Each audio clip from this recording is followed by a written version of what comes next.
Your teacher voice is probably the most important tool you have in your job. When we just think about engagement of your learners, or maybe even discipline problems or classroom management, these issues can easily be avoided if we use our teacher voice correctly. My name is Francois Nordia, and I am a teacher coach, and I assist you in teaching like the superhero that you are. In today's episode, we thought it would be so important to chat about the 3 mistakes that teachers make with their voice. And then how can we go about protecting our teacher voice? You see, the thing is, we spend a lot of time in the classroom and we use our voice during the day. And if we don't look after it, the risk is there that we lose our voices, but not only that, that we damage our voices. So I would love to prevent that. So in today's episode, we interview Johan Bester, who is a passionate, enthusiastic vocal coach, but also choir conductor extraordinaire, who's working with so many schools, working with their choirs, but also now seen a need in working with teachers to assist us in learning the techniques to save our teacher voice. I'm very excited to have you meet Johan Bester from Charisma Performing Arts. Stay super.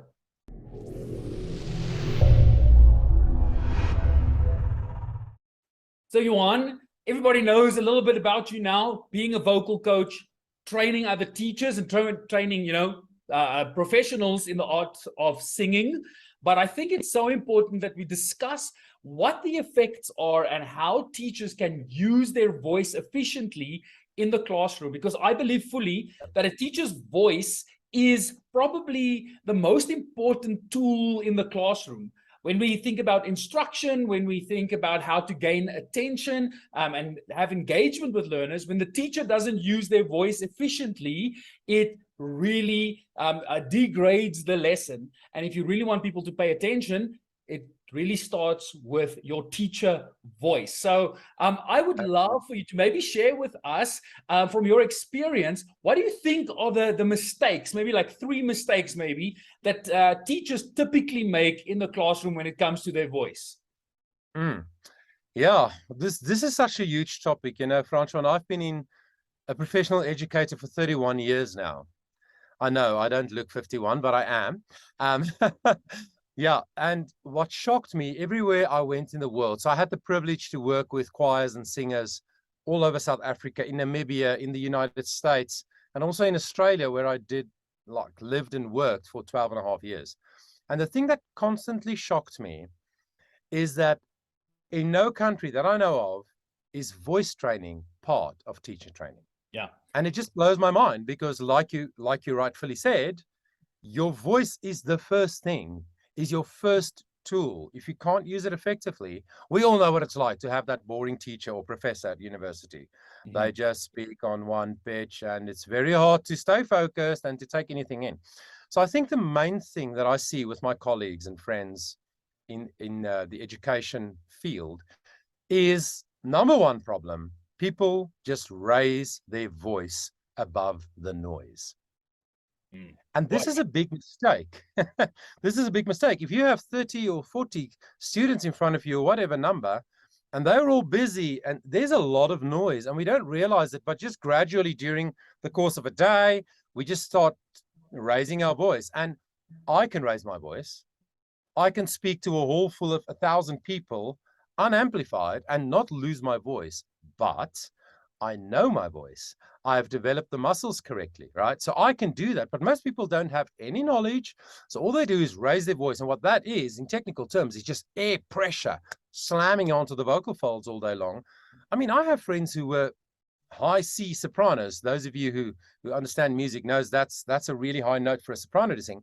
And after 4 years of teaching, at the age of 25 or 26, they can hardly reach an F. So their range just decreases. And it just, people even get a croaky voice after years. I know some teachers who've been there for 30 and 40 years. They literally don't have a voice left. They sound like my grandfather, So I think that's one of the main things. The second thing is, Before we move on, I really want to stand still here, because it is quite indicative of the initial teacher education process, how teachers are trained at university, whether you go through a B.Ed and whether you go through a PGCE, the technicalities or spending time on the skills of your voice is almost like taken for granted, or it's assumed that it's intuitive, and that can't be. Even if you look at your typical career in education, if you start teaching when you're 25 and you retire when you're 60, I mean, that's more than 30 years that you're going to spend actively using your voice as part of your job. And over time, if you don't use that voice correctly, you've got a risk. You've got a, as you said, I mean, damage to your vocal cords is something that professional singers are, I mean, that's a career-ending disorder, I want to say injury. Yeah. And we don't think about it that way when it comes to the longevity of our teachers. Exactly. And it's actually shocking to me that nobody has ever thought to put that into what, to how we educate our educators. Because like you said, if you don't have a voice, you don't have a career. Never mind all the other relationships in your life. The voice, the human voice is such an amazing thing. Excuse me. That's why I'm so passionate about it. And when I registered this business that I have, Charisma Performing Arts, I thought I need a slogan or something. And I just got these words in my head: your voice matters. Mm-hmm. And the more I spent time on that, those three words, the more I realized that actually your voice is so much more than the sound you make. Your voice matters means you matter. You have authority, you have influence, you have people to connect with. The whole human experience is about connecting with people. So the human voice is a profound thing. And I just think it's so sad that such a small percentage of our population, never mind professions who need their voice to earn money, have any understanding, So I'm really, really passionate about this thing. And I like what you said there. Is like your voice isn't just about the technicality of your voice. I mean, if you want to go into a more like philosophical discussion, it's like your voice matters is also a sign of agency. It's not only like remaining quiet when you shouldn't be, like actually advocating for the things you believe in. You need to raise your voice. And I think there's a lot to be gained in the physical technicalities of teachers understanding their voice, but then also, going from an agency point, understanding that your voice matters. I mean, even in Afrikaans, when we go and vote, we say jy stem. You, like, it roughly translated as you voice. you use your voice to cast a vote. So I think if we understand that, if we can marry those two things, and understanding that my physical voice is the vehicle I can use to drive agency, or to have agency, or to drive an agenda, we really become more than just a teacher in the classroom, as you said, that just raises above the noise. Exactly. I mean, your voice matters also means when people hear you, so your actual voice around the corner, and you're not even in the room there yet, they immediately have an expectation of what it's going to feel like when you walk into the room. So there are so many, like you said, from a philosophical or holistic point of view, there's so many angles to this thing that it is just profoundly important. But yeah, raising our voice over a noisy class is one of the main issues. And then another thing that nobody knows in teaching, and I know because I've asked them, and they are my friends, and I was myself a classroom teacher, for a number of years in more than one country. The other thing that nobody knows is that you have to activate your voice in a healthy way before you are going to use your voice in any significant or extensive way. So, in old languages, warm up your voice. I don't like that term because it has some connotation that people think, oh, yeah, I don't need to warm up my voice. Listen, it is a muscle. Your vocal folds are muscles. And any muscles, I mean, try getting up out of the bed and then pushing the car, right? You will hurt yourself because the muscles doesn't have blood flow yet. There's no activation in the muscle. So no teachers know how to activate their voice healthily. And that's a big problem. Yeah, we just wake up, you go to school, you sit in the staff meeting, maybe drink a cup of coffee. And as soon as that first lesson starts, you just meant to start teaching. So I absolutely adore the term activating your voice instead of just warming it up. Now I'm going to put you on the spot here. Give me like one thing that teachers can do that, maybe just before that first lesson starts, or maybe after break before you go into your lesson. What can we do to activate our voice? Yeah, that's a very good one. And I have a brilliant thing that anybody can do. But before I say that, remember also that just like with all your muscles, in the morning when you get up, maybe you feel stiff and it's hard to walk. But once you've been up for about an hour or so, there has been blood flow to the muscles and it feels better already. So as the day progresses, for me as a teacher or someone who uses my voice for my profession, I need less activation because it's already active. But that first thing in the morning, that thing is very, very important. And also interesting, I have a friend who's an ear, nose, and throat specialist. And I've just known this over the years experientially. But they told me as well, your ear, nose, and throat system takes about an hour longer to wake up than the rest of your body. Okay. So I always say to singers, if you've got to sing early in the morning, like I work with worship teams at churches as well, they have to be at church at like 6:15 in the morning on a Sunday. And then at 6:30, they start singing. But some of them fall out of bed 5:45 and jump in the car with a cup of coffee and think now their voice is going to be fine, which is ridiculous, right? So the best activator for the voice, especially early in the day, is humming. Okay. So instead of describing it as humming, but that's a term that people understand, I say singing on a nasal consonant, because when you hum, the air actually comes through your nose, right? If I go, that is the air through my nose, but there are two other consonants, the N, and then an NG. And I encourage people to hum or sing through the nose on all of those consonants. Because what you do when you hum, because the air travels through very small nasal cavity instead of a big hole, you automatically use very little breath when you hum. Yeah. And that is a good thing because now those muscles are not ready to handle a lot of airflow. So I hum when I'm on my way somewhere early in the morning, even to a meeting.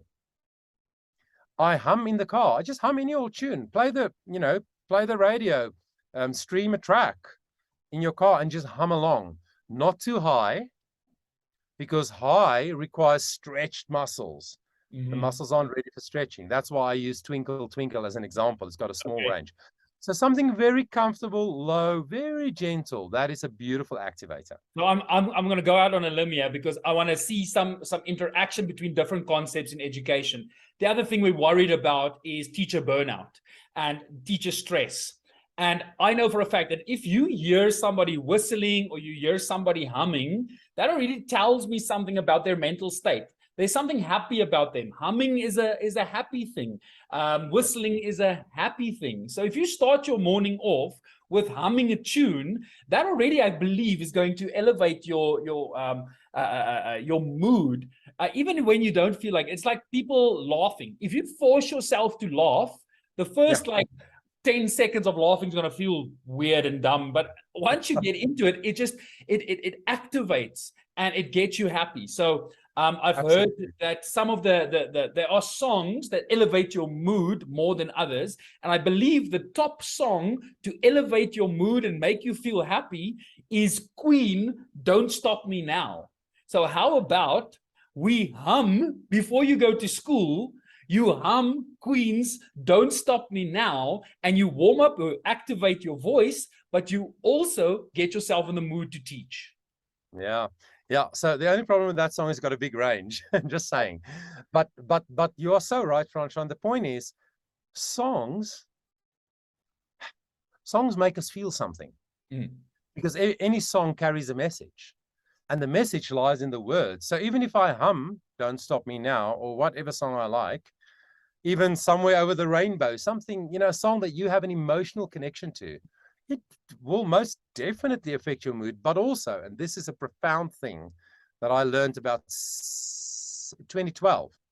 10 years ago, I was going to go 6 years, but no, 10 years ago, So I learned this from Stig Severinsen. He is the world record holder for the longest breath hold. This Okay. is a Swedish man who held his breath for 22 minutes. Okay. So I'm listening to people who know what they're talking about in their field, right? So he's a breathing master, right? So he explained how our breathing is connected to the vagus nerve strand in our body. And one of the major functions of the vagus nerve when it comes to the breathing mechanism is, now listen, this is profound.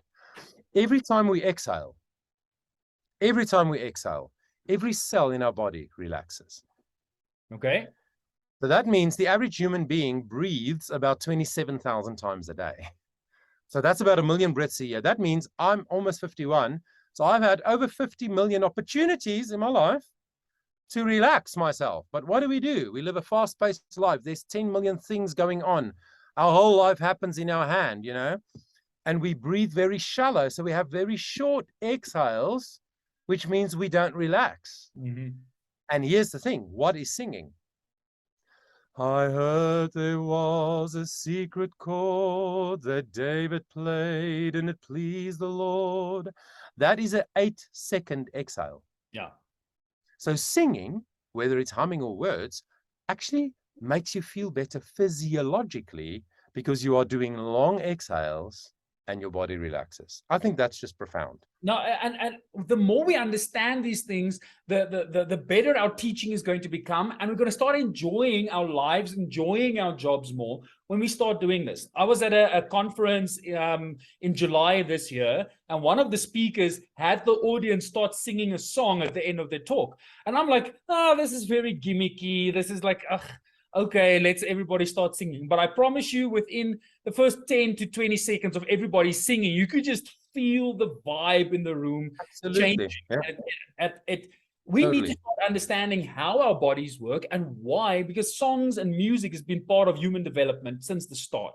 So if we can start incorporating this, and as you say, not lose it to the everyday hustle and bustle, and I need to get marks done, I need to ensure that my lessons are done. We've got these troubled children in the classroom, the discipline is nowhere. So when we start surrounding ourselves with those negative thoughts, our exhalation becomes shallower and we don't get rid of the stress in our lives. So Exactly. here's our homework for all of our teachers.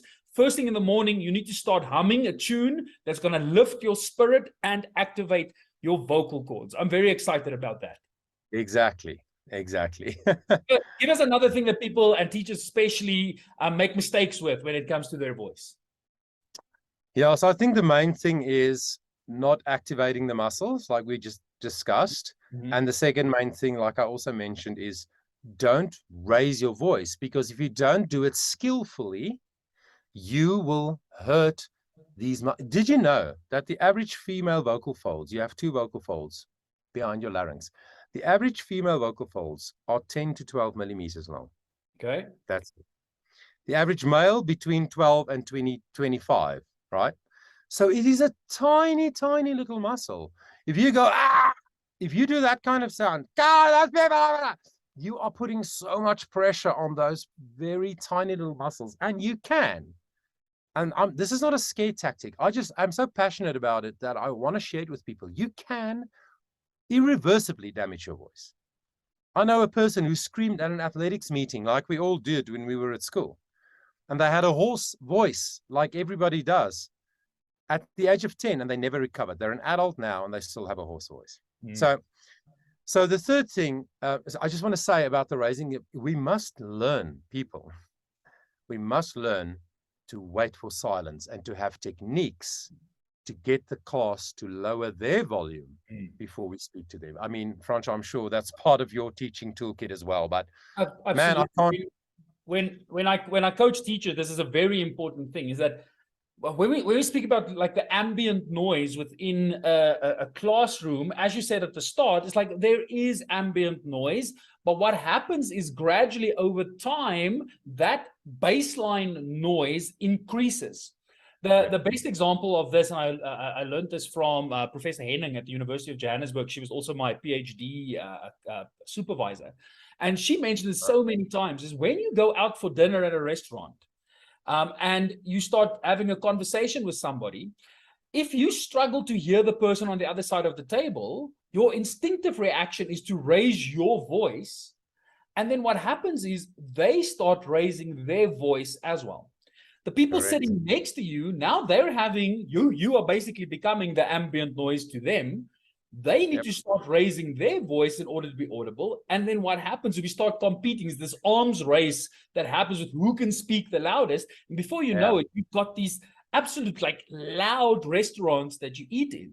And the same happens in the classroom, is that if we are going to fight, it's a race to the bottom actually, and we are going to start competing, and it's you as one teacher against the classroom of, and I've witnessed this in the last few weeks, 60 grade 5 learners in a classroom.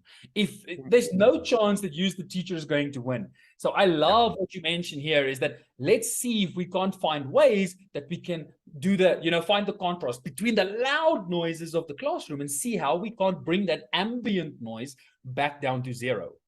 Absolutely.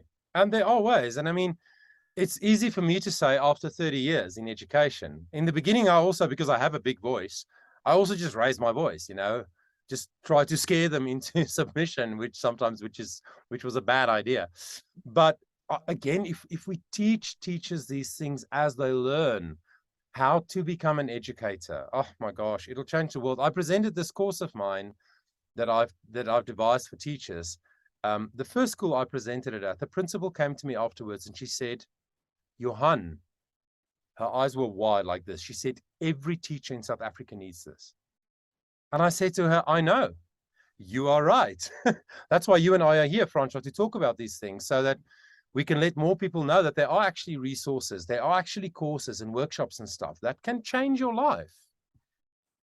Absolutely. So I agree with you, is that we need to find the experts, and you are absolutely one of them, who works on vocal coaching, that can share this information with teachers. And unfortunately, I mean, we don't have all of the time in the world to discuss today and go into the nuances behind this. So we would definitely want people to find out how to get hold of you, because you've now said that you have this workshop, that you work with teachers and training them in specifically the technicalities of the voice. How can people get hold of you if they'd like to book you for an in-person workshop at the school? Yeah, thanks. So the best way is to go to my website, which is charismaperformingarts.com.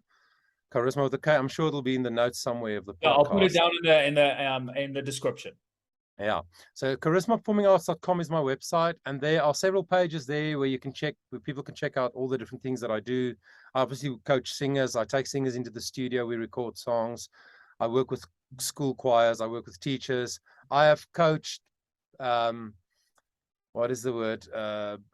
who work in the corporate field. I had a friend who said to me, Johan, I have no confidence when I speak to my boardroom full of executives because I'm a small man and I have a light voice. And I said, well, come on, let me help you with that. So we do all sorts of things. And then there is a contact page on the website. People can click, send a message, and I'll get back to them as quickly as I can. What I suggest strongly, because I know at university level and initial teacher training education, this doesn't often happen. We just spoke about that. So if there are, for instance, student teachers or unemployed teachers who want to gain the skills before they get into the job market, would it be possible for them to arrange a group of people to come together and book you to come and Absolutely. And because I'm so passionate, I'm very keen to work out a way to present a workshop that is like tailor-made for the group of people. Like the school that I was at had a staff of 100, so it was a big hall full of people. Other times it's 12 or 15 people. Other times it's just the executive of a school or whatever. So any and all contexts, I'm willing to listen and to try and find a way. So what I'm immediately thinking is that the two of us should have a combined workshop somewhere, speaking about using of voice in order to gain engagement or to increase the engagement in your classroom. And I think that could be something fun. So we'll definitely have a chat about that to see how we can arrange more of these kind of in-person workshops. But if you're interested, hey, let us know if you'd like to have a workshop or something like that in that manner, where we can assist you in making the best use of your voice. Johan, I'm going to thank you for your time. There are absolutely value from this, and I think there's already things we can start doing with our teacher voices to ensure that they remain as efficient for as long as we possibly can.